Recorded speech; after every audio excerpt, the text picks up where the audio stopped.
நாம தேவனுடைய சித்தத்துக்கு ஒப்பு கொடுத்தவங்க வந்து we have to wait till the end. ஏன்னா ஆண்டவர் என்ன சொல்றாரு, நடப்பதெல்லாம் நன்மைக்கு, சகலமும் all things work together for the goodness. எல்லாம் சேர்ந்து, ஒரு பக்கம் நெருக்கம், ஒரு பக்கம் வந்து பாடுகள், ஒரு பக்கம் கஷ்டம், ஒரு பக்கம் அவமானங்கள், அவமானமான ஒரு முறையில அவன் சிறைக்கு போறான், விசாரணையே இல்லாம பொய்யாய் குற்றம் சாட்டப்பட்டு. ஆனா இப்ப ரிசல்ட் என்ன தெரியுமா, அவனுக்கு உள்ள எவ்வளவு மாற்றங்கள் நடந்திருக்குன்னு பாருங்க. ஆதியாகமம் 50:20 வாசிக்கிறோம். அதுக்கு முன்னாடி 46 48 கூட வாசிக்கிறோம். அவன் வந்து என்ன சொல்றான்னா, அவன் எல்லாவற்றிலையும் தேவனை பார்க்கிறான்.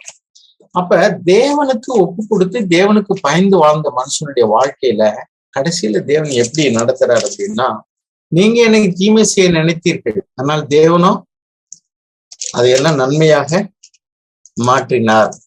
அதுக்கு முன்னாடி அவர் ஒரு இடத்துல சொல்லுவாரு, உங்களுக்கு ஜீவ ரட்சணை செய்யும்படிக்கு தேவன் என்னை முன்னாடியே இங்க அனுப்பினாரு, அதனால நீங்க இல்ல, நீங்க என்னை அனுப்பிட்டேன்னு நினைக்க வேண்டாம், தேவனே என்னை இங்க கொண்டு வந்தாரு, அதனால நீங்க வந்து நடந்தது குறித்து கவலைப்பட வேண்டாம் அப்படின்னு சொல்லுவாரு.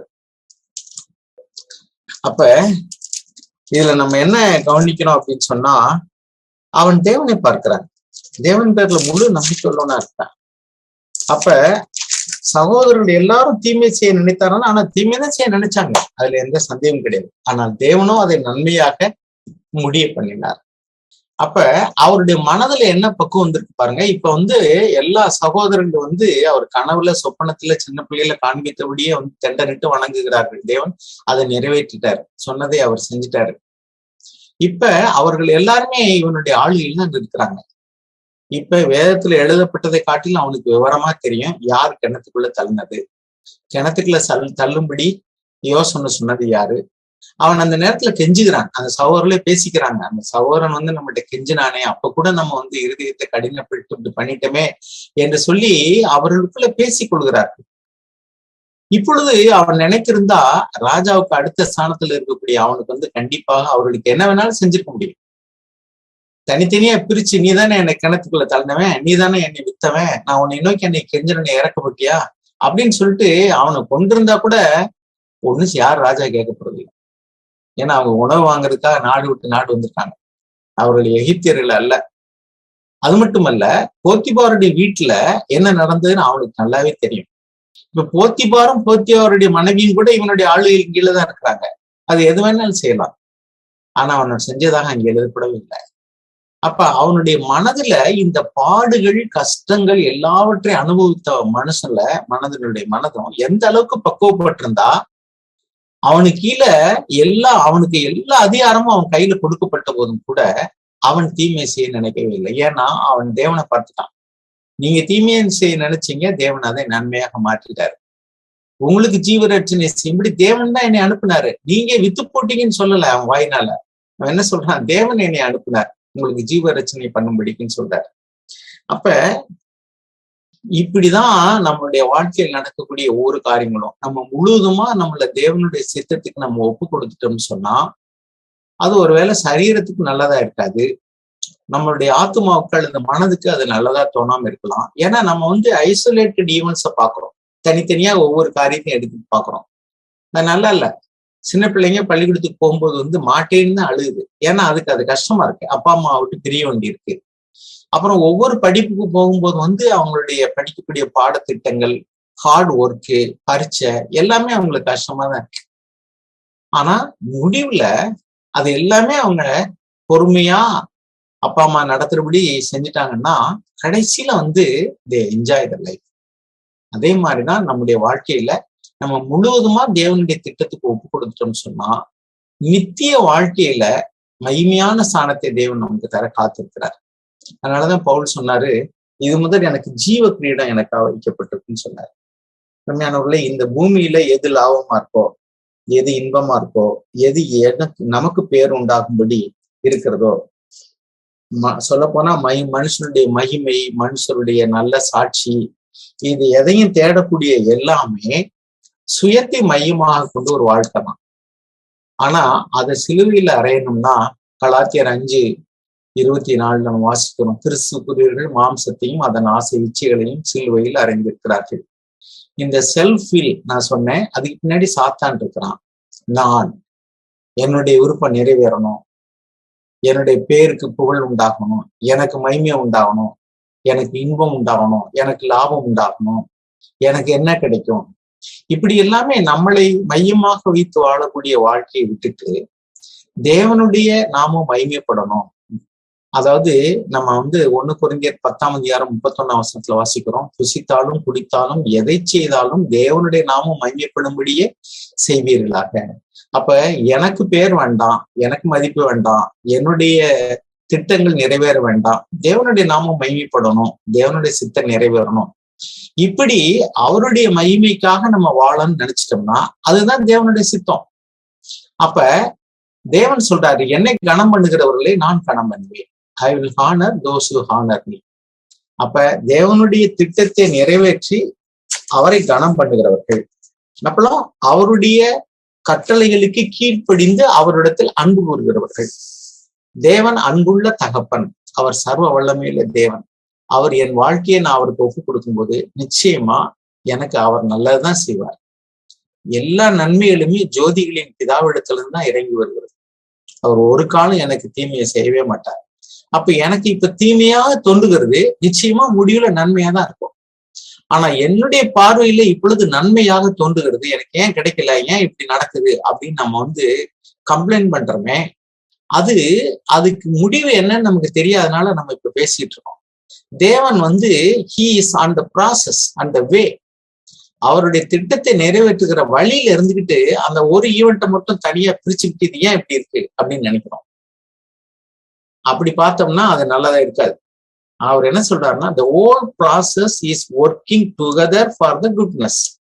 அப்ப முழு காரியங்களும் நடந்து முடியும் போதுதான் தெரியும் இது தேவன் நன்மைக்கு தான் செஞ்சிருக்காரு. அதனாலதான் ஆண்டவரே, நீர் என்னை நடத்தி வந்த பாதைகளுக்காக உமக்கு நன்றி. பாருங்க, இப்ப அந்த ஸ்தானத்துக்கு வந்த உடனே ஜோசப்பும் மாறிட்டாரு. ஜோசப் வாழ்க்கையில தேவன் நினைச்சதும் நடந்து போயிடுச்சு. இப்ப அவர் எவ்வளவு ஒரு முதிர்ச்சி அடைந்த, தன்னை காட்டிலும் வயதுல மூத்த சகோதரர்லாம் நடுங்கி நிக்கிறாங்க. ஆனா அவரோ முதிர்ச்சி அடைந்த ஒரு தேர்ச்சி அடைந்த ஒரு மனுஷனாக இங்க நிக்கிறாரு. அப்ப 2 ப்ராசஸ் நடந்திருக்கு. ஒண்ணு, தேவன் திட்டமிட்ட இடத்துக்கு ஸ்தானத்துக்கு உயர்த்திட்டாரு. அது மட்டுமல்ல, அவர் அந்த ஸ்தானத்துக்கு தகுதி உள்ளவர்களாகவும் அவரை மாற்றி விட்டார். அப்ப அவருக்கு உள்ளுக்குள்ளேயும் தேவனுடைய திட்டம் நிறைவேறுகிறது. இப்படிதான் pleased God to crush him, அவரை நொறுக்குவது தேவனுக்கு விருப்பமா இருந்ததுன்னு அர்த்தம். ஏன்? அப்ப இயேசு கிறிஸ்து எப்படி பூர்ணம் அடைந்தார்னா உபத்திரவத்தின் வழியாகத்தான் அவர் பூர்ணப்படுத்தப்பட்டார். நம்முடைய வாழ்க்கையிலையும் சில காரியங்கள் நன்மையா தெரியுது, சில காரியங்கள் நமக்கு தீமையை போல தெரியும். ஏன்னா நம்ம ஒரு ஐசோலேட்டட் ஈவெண்ட்டை பாக்குறோம். ஆனா முழுவதுமா காரியங்கள் நிறைவேறும் பொழுதுதான் ஆகா எவ்வளவு நல்லா இருக்கு. சிஸ்டர் ஆனி ஒரு புக்ல எழுதியிருப்பாங்க, ஒரு கட்டணம் கட்டுற இடத்துல போய் பார்த்தோம்னாக்கும் ஒரு பக்கம் குழி தோண்டி இருப்பாங்க, ஒரு பக்கம் செங்கல் கிடக்கும், ஒரு பக்கம் கம்பி கிடக்கும், பள்ளமும் மேடும் தாவும் ஜாமான்களும் கொட்டி கொட்டி பார்த்தாலே ஒரு ஷேபியா இருக்கும், ஒண்ணுமே நல்லா இருக்காது. அவங்கள்ட்ட போய் நீங்க என்ன பண்ணிட்டு இருக்கீங்க அப்படின்னு கேட்டா அவங்க என்ன சொல்லுவாங்க, நாங்க ஒரு தேவாலயத்தை கட்டிட்டு இருக்கோம், ஒரு கட்டடத்தை கட்டிட்டு இருக்கோம், இப்படிதான் சொல்லுவாங்க. ஆனா நமக்கு பார்க்க எப்படி தெரியும்னா, சரி என்னங்க அங்கிட்டு தோண்டி போட்டிருக்காங்க, அங்கிட்டு கும்மலா அது கிடக்கு இது கிடக்கு, ஐயோ நல்லாவே இல்லைன்னு. ஆனா எல்லாத்தையும் கட்டி முடிச்சு எல்லா வேலையும் முடிச்ச பின்னாடி வீட்டை கையில சாவி கொடுக்கும்போது பாத்தீங்கன்னாக்கா அழகான ஒரு வீடோ அல்லது கட்டடமோ ஒரு மாளிகையோ அங்க எழுந்திருக்கு. அப்ப பாதி வேலை நடந்துட்டு இருக்கு போய் பார்த்தோம்னா என்ன, பள்ளம் மேடு பொருள்கள்லாம் அங்கெங்கே கிடக்கு, பார்க்கவே நல்லா இல்ல. ஆனா எல்லா வேலையும் முடிஞ்ச முன்னாடி பார்த்தோம்னாக்கும் ஆகா எவ்வளவு அருமையான கட்டடம். இப்படிதான் நம்முடைய வாழ்க்கை. நம்ம முழுவதுமா தேவனுடைய கரத்துல ஒப்பு கொடுத்துட்டோம்னு சொன்னா everything will work together for our goodness. அதுதான் நம்முடைய சித்தத்தை தேவனிடத்துல பரிபூர்ணமா ஒப்பு கொடுக்கிறது, அவருடைய ஆளுகைக்கு ஒப்பு கொடுக்கிறது. ஆண்டவராய் இயேசு இப்படிதான் செஞ்சார், என் சித்தம் அல்ல உம் சித்தம் நாதான். ஆனா நம்முடைய மாம்சம் அதுல ஒரு நன்மையும் வாசமா இல்லை. அதனால நம்ம புத்திக்கு நம்முடைய அறிவுக்கு எது நல்லா தெரியுதோ அதன்படி நடக்கலையே அப்படின்னு சொல்லிட்டு நாம் இடையிலேயே நாம ஒரு கேள்வி வைக்கிறோம், இது ஏன் இப்படி நடக்குது, அது ஏன் அப்படி நடக்குது அப்படின்னு. ஆண்டவர் என்ன சொல்லுவார், வெயிட் அண்ட் சீ, பொறுத்திருந்து பாரு அப்படின்னு சொல்லுவார். முடிவு எவ்வளவு நன்மையா இருக்கும். நேர்மையானவர்களே, நம்முடைய வாழ்க்கையில அநேக நேரங்கள்ல நம்ம பாவத்திலிருந்து மனம் திரும்பி இருக்கலாம்.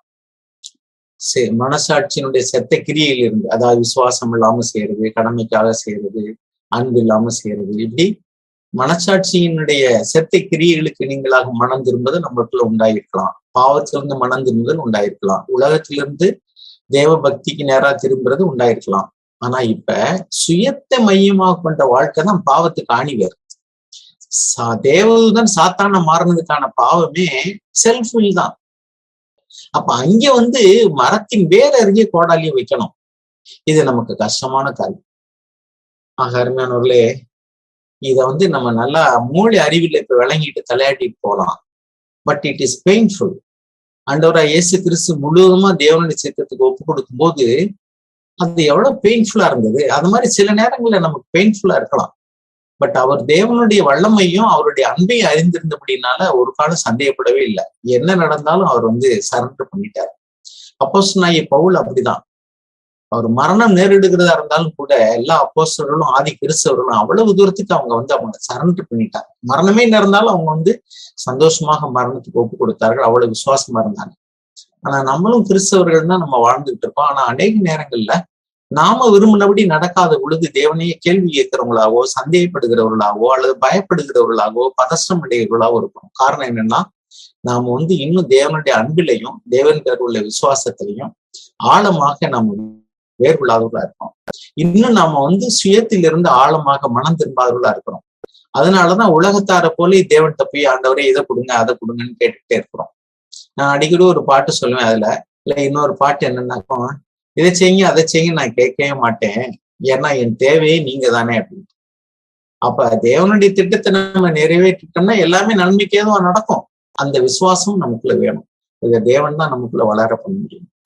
மேனவர்களே, இந்த வார்த்தையை நம்ம தியானிப்போம். நம்ம வாழ்க்கையில வெவ்வேறு கோணங்கள்ல இன் டிஃப்ரெண்ட் டைமென்ஷன்ஸ் நாம இதை நம்ம பார்க்கணும். ஒரு ஆஸ்பெக்ட்லயும் நம்முடைய இருதயத்துக்குள்ள ஒரு கலக்கமோ, பயமோ, கவலையோ, பதஷ்டமோ வரும் பொழுது am I doing God's will? நான் தேவனுடைய சித்தம் தான் செய்ய விரும்புறேனா? நான் தேவனுடைய மகிமையை தான் தேடுறேனா? தேவனுடைய அன்பை நான் ஒரு வேளை சந்தேகப்படுறேனா? அவருடைய வல்லமையை ஒரு வேளை சந்தேகப்படுறேனா? அவர் என்னை கைவிட்டுட்டாருன்னு நான் நினைக்கிறேனா? இல்லையே. விசுவாசம் உள்ளவர்களாய் தேவனிடத்துல மாத்திரம் அன்பு கூறுறதுதான் என் வேலை. மற்ற எல்லாவற்றையும் நன்மைக்கு ஏதோ மாத்துறது. அது தீமையாவே தெரிந்தால் கூட மற்றவர்கள் நமக்கு தீமையை செய்யும்படி ஒரு காரியத்தை செஞ்சா கூட அந்த தீமையை நன்மையாக மாற்றுகிற தேவன். எனவே நம்ம முழுவதுமா நம்மள தேவன்கிட்ட அன்கண்டிஷனலா சரண்டர் பண்ணுவோம். நம் வாழ்க்கை எல்லாவற்றையும் தேவன் அவருடைய சித்தத்தின்படியே மாற்றி விடுவார். அந்த விசுவாசத்தை தேவன் நமக்கு தரும்படியாக நாம் ஜெயிப்போம். தேவன் நமக்கு உதவி செய்வார். நான் இதை அடைந்தாயிற்று நான் பேசல. I am also on the way. தேவன் நம்ம எல்லாருக்கும் உதவி செய்வார். இறக்கமுள்ள எங்க நல்ல பிதாவே, இந்த திருக்குமாரன் மூலமாக பரலோக பிதாவின் சித்தம்படி செய்கிறவன் தான் பரலோக ராஜ்யத்துக்கு பிரவேசிப்பான் என்று திருவிடம் பற்றினீங்களே. உடைய திருக்குமாரன் இந்த பூமியில உங்களுடைய சித்தம் செய்வது எப்படி என்று வாழ்ந்து காட்டினாரே, நாங்களும் அப்படி செய்ய விரும்புகிறோம். ஆனால் அநேக நேரங்கள்ல எங்களை அறியாமலேயே எங்களுக்குள்ள அவிசுவாசமோ அல்லது சுயமோ எங்களை மேற்கொண்டு விடுகிறது. ராஜா, இரக்கமாயிருங்க. உங்களுடைய அன்பின் மேல் சந்தேகப்படாத விசுவாசத்தையும் உங்களுடைய சித்தம் செய்வதில் தீராத ஒரு வாஞ்சையும் எங்களுக்குள்ள தாங்க. என்ன நடந்தாலும் உன் பேரில் விசுவாசமா இருப்போம். முடிவறிந்த நிலைத்திருக்கவும் உங்களுடைய திருச்சித்தத்தின்படி இந்த பூமியில வாழவும் எங்களுக்கு உதவி செய்யுங்க. எங்களுடைய சித்தத்தின்படி அல்ல அப்பா, உங்களுடைய திருவுள்ளத்தின்படியே வாழ எங்களுக்கு உதவி செய்யுங்க. அதற்கு விரோதமான எல்லா மாம்சத்தின் கிரியைகளையும் சிலுவையில் அறை எங்களுக்கு உதவி செய்யுங்கப்பா. கேட்கிறவர்களாக மாத்திரமல்ல, நடைமுறை வாழ்க்கையில முழுவதுமா எங்களை ஒப்பு கொடுத்து அப்படி வாழ்ந்து விட எங்களுக்கு உதவி செய்யுங்க. இயேசு நாமத்திற்கு ஆமென்.